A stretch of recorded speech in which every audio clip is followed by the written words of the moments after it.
नमस्कार दोस्तों। ओम श्री शिवाय नमस्तुभ्यम। दोस्तों, आज मैं आप लोगों के साथ एक ऐसा उपाय साझा कर रही हूँ जिसे कथावाचक पंडित प्रदीप मिश्रा जी द्वारा बताया गया है। ये जो उपाय मैं अभी करने जा रही हूँ, ये किसी भी तरह का अंधविश्वास को बढ़ावा नहीं देता है।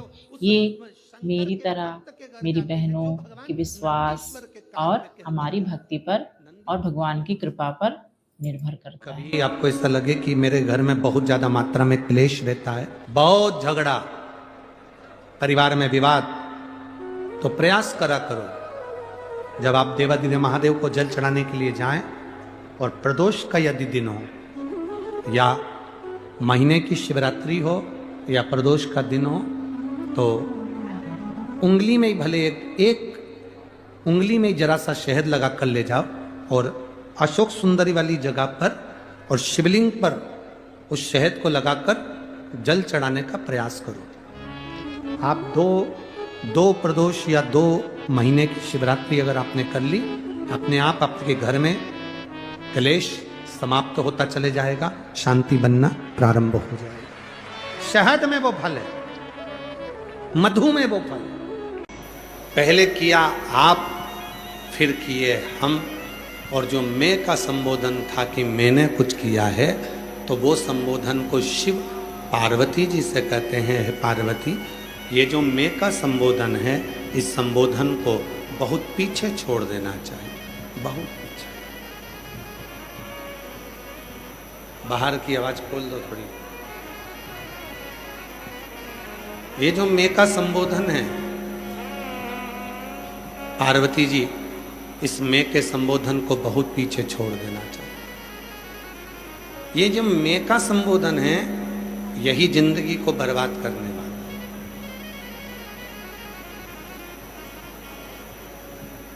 घर किसका? लोग कहते हैं मेरा। परिवार किसका? लोग कहते हैं मेरा। जमीन किसकी? लोग कहते हैं मेरा। पर शिव महापुराण की कथा कहती है, भगवान शंकर का चरित्र कहता है, शिव तत्व कहता है, देवादिदेव महादेव का ये प्रसंग कहता है कि आपके मुख से तो केवल इतना निकलना चाहिए कि ये घर मेरा नहीं, परिवार मेरा नहीं, कुटुंब मेरा नहीं, ये सब मेरे भोलेनाथ का है, उसने दिया है, जो कुछ दिया है इस सब। तेरी कृपा बिना ना हिले एक भी अनु, लेते श्वास तेरी कृपा से तनु। शिव जी कह रहे हैं पार्वती से, पार्वती, ये 3 शब्द हैं। एक है आप, दूसरा है हम, तीसरा है मैं। ये 3 शब्द, और ये 3 शब्द मानव के जीवन की श्रेष्ठता है। और उसमें भी जो 2 शब्द हैं, आप और हम, ये मनुष्य को बहुत उन्नति पर लेकर जाते हैं।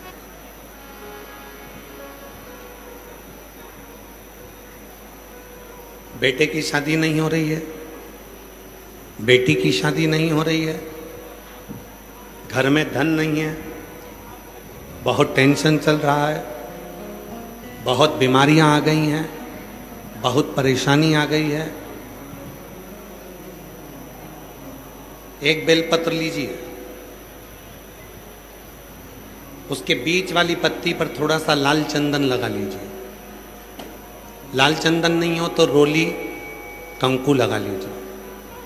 अपनी हथेली पर रखकर, अंगुष्ठ को रखकर, जिस दिन तुमने कह दिया कि बाबा ये पूरा घर तेरा है, परिवार तेरा है, कुटुंब तेरा है, और ये शरीर भी तेरा है, अब मेरे बस का कुछ भी नहीं रहा, सब तुझे संभालना है, कहकर अपना मुख उत्तर की ओर रखकर जब हम शिवजी पर बेलपत्र समर्पित कर देते हैं, शिवजी उसी दिन से उस घर को अपना समझने लगते हैं और आपके दुखों को मिटाना प्रारंभ कर देते हैं।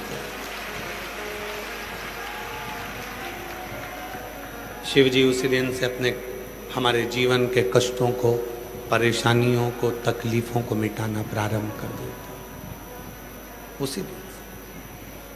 अभी तक हमने उस घर को अपना समझा, अभी तक उस घर को हमने अपना माना, अभी तक उस घर को हम अपना मानकर चल रहे हैं। अब उस शिव का, शंकर का, ओगड़दानी का एक सुंदर प्रसंग है, बड़ा सुंदर।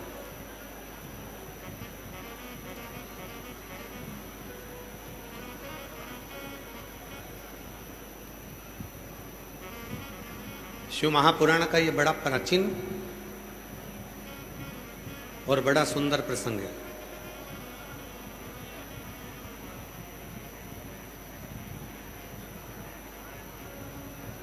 बलिया वालों के भाग्य हैं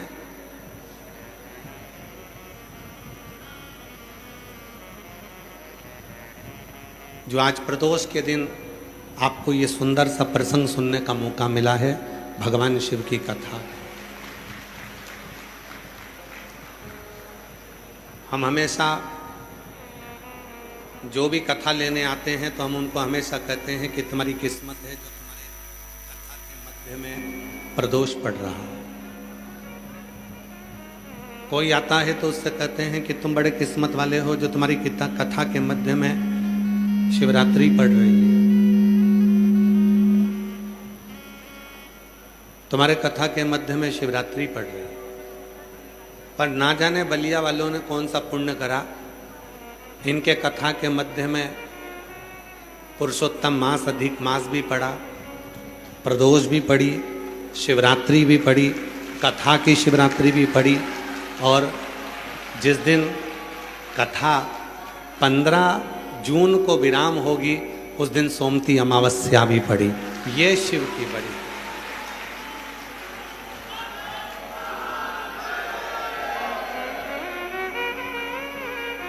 अब सही कहे ना तो थोड़ा थोड़ा तुमको देख देख कर हमको भी जलन होने लगी है कि कौन सा पुण्य कर कर आए थे जो तुम, प्रदोष भी तुम्हारी कथा में पड़ा, शिवरात्रि भी तुम्हारी कथा में पड़ी, कथा की शिवरात्रि भी तुम्हारी कथा में पड़ी, और जिस दिन कथा का विराम हो उस दिन इस गंगा के पवित्र आनंदमय तट पर सोमती अमावस्या भी पड़ गई, वो भी पुरुषोत्तम मास की। तो ये पुण्य बड़े प्रबल है, बड़े। ये पुण्यता तुम्हारे जीवन को सुख प्रदान करती है। एक बड़ा सुंदर प्रसंग है महाराज। एक नगर में एक विद्वान संत रहते थे। शिव महापुराण का ये बड़ा सुंदर प्रदोष का प्रसंग है।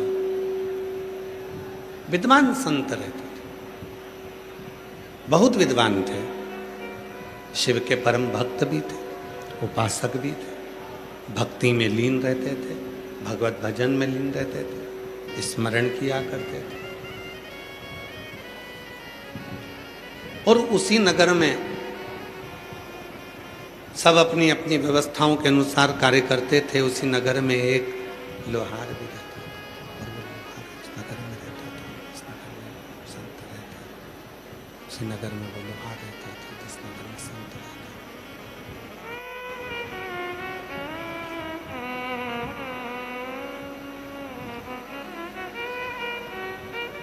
जिस नगर में संत रहते थे उसी नगर में एक लोहार भी रहता था। लोहार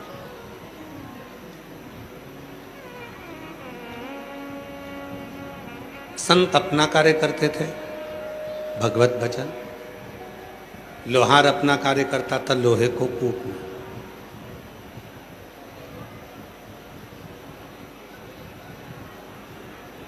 उसके पास में इतना धन, इतना वैभव नहीं था,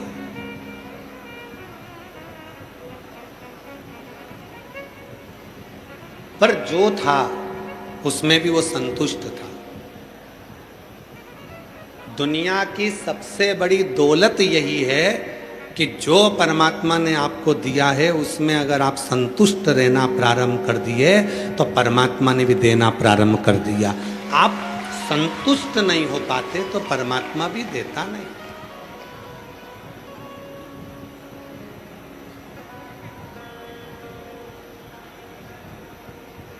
भंडारे में भोजन करने जाओ,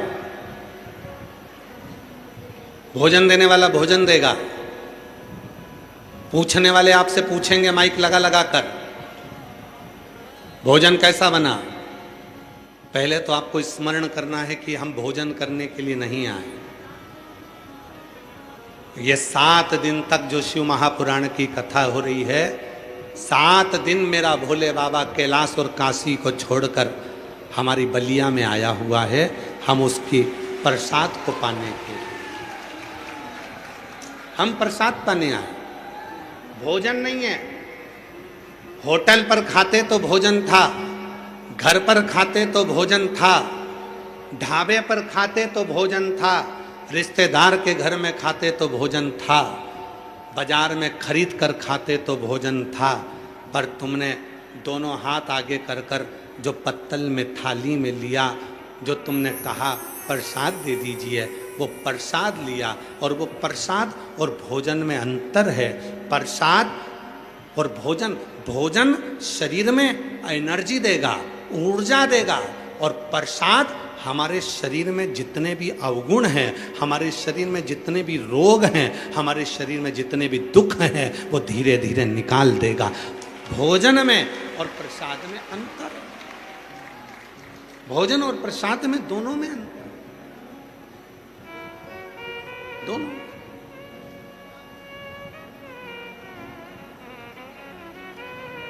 दोस्तों, अगर आपको मेरी यह जानकारी उपयोगी लगी हो तो लाइक करें और अपने दोस्तों, मित्रों, परिवार और शिव भक्तों के साथ अवश्य साझा करें। दोस्तों, कमेंट बॉक्स में हर हर महादेव, ओम नमः शिवाय अवश्य लिखें ताकि हम सब एक साथ महादेव का नाम का स्मरण कर सकें।